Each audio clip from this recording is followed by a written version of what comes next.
আজকের রেসিপিটা যদি দেখেন তাহলে আর কোনো দিন ভাত ফেলবেন না। তো আজকে আমি ভাত দিয়ে কিভাবে সহজভাবে রেসিপি তৈরি করা যায়, আর অনেক ভাত কিন্তু নষ্ট হয়ে যায় বন্ধুরা। তো আমরা সেই ভাত দিয়ে যদি রেসিপি তৈরি করে খেয়ে ফেলি তাহলে কিন্তু আর কোনো দিন ভাত নষ্ট হবে না। তো আসসালামু আলাইকুম বন্ধুরা, কেমন আছেন সবাই? আজকে তোমাদের সাথে শেয়ার করব ভাত দিয়ে রেসিপি কী করি, চলো দেখে নিই আজকে। তো প্রথমে আমি ভাত নিয়েছি বন্ধুরা, দেখতে পারছো। এখন কিন্তু ভাতগুলো ব্লেন্ডারের জারে দিয়ে দিচ্ছি। আজকে আমি ব্লেন্ডার করে নিব ভাতগুলো, আর এই রেসিপিটা করতে হলে ব্লেন্ডার করে নিতে হবে। তো এই যে আমি 1 কাপ পরিমাণ পানি নিয়েছি, পানি টুক দিয়ে দিয়েছি। এখন কিন্তু আটকে নিলাম, আটকে এখন কিন্তু আমি এটাকে ব্লেন্ডার করে নিব। দেখতেই পারছো বন্ধুরা, এই তো এভাবে করে আমি ব্লেন্ডার করে নিচ্ছি। আর কতটা সুন্দর হয়েছে ব্লেন্ডার করাতে, তো অনেকটা সুন্দর হয়েছে। আর এটা কিন্তু অনেকটা ময়দার মতোই লাগতেছে, দেখতেই পারছো। আর ডোটা সুন্দর হয়েছে। এখন কিন্তু আমি একটা বাটিতে নিয়ে নিয়েছি, দেখতেই পারছো। তো এভাবে করে নামিয়ে নিতে হবে। আর এটা কিন্তু অনেকটা মোলাম এবং সুন্দর একটা ডো হয়ে গিয়েছে। অনায়াসে এটা দিয়ে অনেক পদের পিঠা বা রেসিপি তৈরি করা যাবে।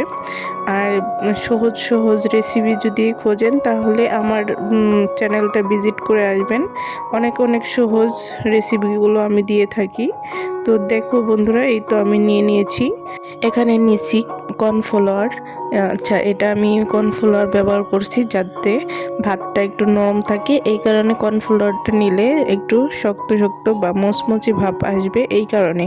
তো তোমরা যদি এটা স্কিপ করতে চাও স্কিপ করতে পারো। এখানে আমি লবণ নিয়ে নিয়েছি, এখন দিয়ে দিয়েছি 1 কাপ পানি।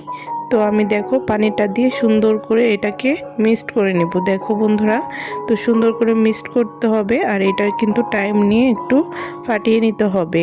দেখো আমি কিন্তু একটা চামচের সাহায্যে করতেছি, তোমরা যদি পারো অন্য কিছু দিয়েও নিতে পারো।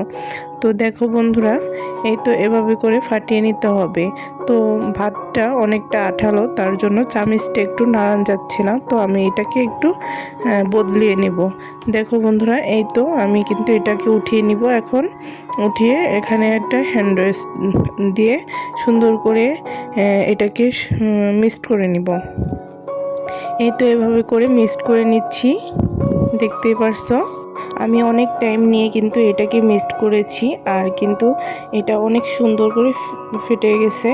তো এখন কিন্তু আমি এখানে একটা ব্যবহার করব, একটা ডিম। তো এটা কিন্তু নর্মাল ডিমটা। তো দেখো বন্ধুরা, এটা কিন্তু আমি এখন ফাটিয়ে নিব, ফাটিয়ে সুন্দর করে দিয়ে দিব এর ভিতরে। দেখতে পারছো বন্ধুরা, এই তো আমি ফাটিয়ে নিলাম। এখন কিন্তু এটাকে আবারও হ্যান্ডের সাহায্যে সুন্দর করে ফাটিয়ে নিতে হবে। তো আমার কিন্তু এটা অনেক ঘনত্ব হয়ে গিয়েছে। তো দেখতেই পারছো বন্ধুরা, এই তো এভাবে করে সুন্দর করে ফাটিয়ে নিতে হবে, না হলে কিন্তু দলা পেকে যেতে পারে। আর যত ফাটানো ভালো হবে ততই কিন্তু পিঠাটা মজার লাগবে। তো নাস্তাটা কিন্তু অনেক সুন্দর। আর এই নাস্তাটা কিন্তু সকাল বিকালে সব সময় খাওয়া যাবে। আর যদি চান আপনার বাচ্চার টিফিনে দিতে তাও পারবেন, অনেকটা সুন্দর একটা নাস্তা। তো এখানে 1 কাপ পানি নিয়েছি, এখন পানিটা দিয়ে আমি কিন্তু সুন্দর করে আবারও মিক্সড করে নিব। দেখো বন্ধুরা, আমি কিন্তু অনেকটা টাইম নিয়ে এটাকে মিক্সড করে নিচ্ছি, তোমরাও একটু টাইম নিয়ে মিক্সড করে নেবা। তো আমি কিন্তু অনেকটা সময় নিয়েছি।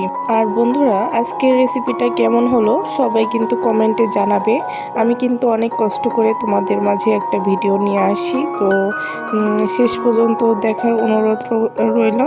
নতুন বন্ধুরা অবশ্যই অবশ্যই সাবস্ক্রাইব করবে, পাশে থাকবে।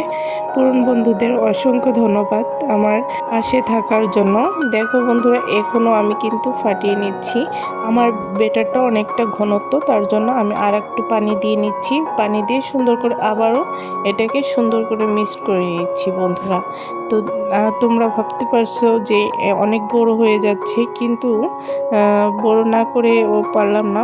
তোমাদের যদি স্টেপ টু স্টেপ দিতে হয় তাহলে কিন্তু বড় করতে হবে। আর ছোট করলে তো তোমরা বুঝবে না কিভাবে কি করলাম। তো দেখো বন্ধুরা, এখন কিন্তু আমি সুন্দর করে এটা কিন্তু রেডি হয়ে গিয়েছে। কিভাবে বুঝবো এটা রেডি হয়ে গেছে? এই তো আমি চামচ দিয়ে সুন্দর করে গুলিয়ে নিচ্ছি। এখন বুঝতে পারবো একটু পিছন সাইডে একটু আঙুল দিয়ে একটু দাগ কেটে নিব, তাহলেই বুঝতে পারবো এটা হয়ে গিয়েছে। বন্ধুরা দেখতে পারছো। এখন কিন্তু আমি কড়াইতে চলে যাব। তো আমি এখানে একটা প্যান বসিয়ে নিয়েছি, দেখতেই পারছো। তো প্যানটা সুন্দর করে মুছে নিয়েছি, এখন তাপ হওয়ার জন্য অপেক্ষা। দেখো তাপটা চলে আসছে। তো এই পর্যায়ে কিন্তু আমি এটাকে দিয়ে নিব। তো ভালো করে এটাকে মুছে তেল দিয়ে নিতে হবে। তো আমার তেল দেওয়ার কোনো দরকার নাই, তো তোমরা তেল দিয়ে নিতে পারো। আমি তেল এখানে ব্যবহার করবই না, তো এই কারণে আমি তেল ছাড়াই বানাচ্ছি। তো দেখো আস্তে করে এটাকে আমি এখানে দিয়ে দিলাম, দেখতেই পারছো। চামচ দিয়ে আস্তে আস্তে ঘুরিয়ে এটাকে দিয়ে নিতে হবে। আর এটা কিন্তু 1 মিনিটের মধ্যেই হয়ে যায়। দেখো 1 মিনিটের ভিতরে হয়ে গিয়েছে। আর কত সুন্দর একটা পিঠা হয়ে গেল, দেখতে অসাধারণ। দেখো এই তো অনেকগুলো কিন্তু বানিয়ে নিয়েছি।